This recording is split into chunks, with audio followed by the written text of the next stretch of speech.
in the dead of night. It's only 100 degrees now.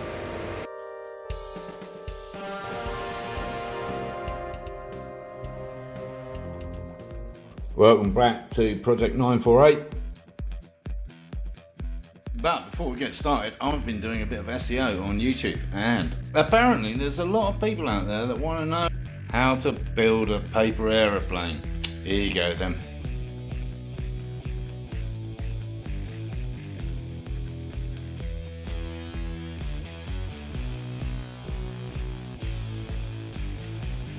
Job done. And if you want to get really fancy, yes, considerably easier than trying to fit a Chevy small block into a Porsche 944. Talking of which, let's get back to it.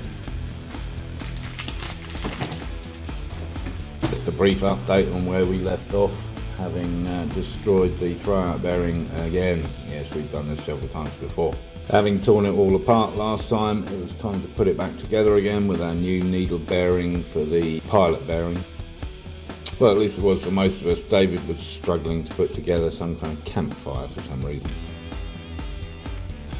First up actually was to extract the old pilot bearing, which has been suitably destroyed, as you can see.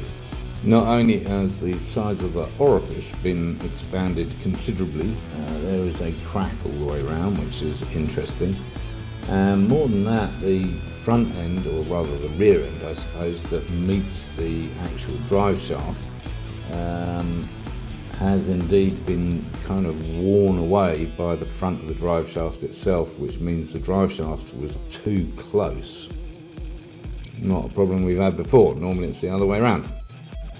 We did discover we'd left out a spacer which goes between the bell housing and the engine block, and that would account for possibly the distance that caused this erosion.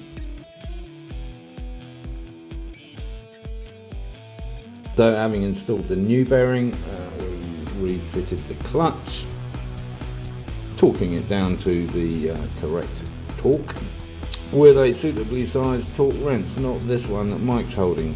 This will crank something down to 600 pounds a foot torque.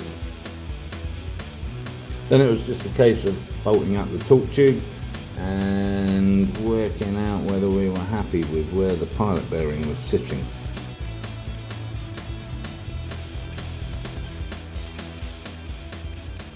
And that's pretty much how we left it. The reason being, the new throwout bearing had a different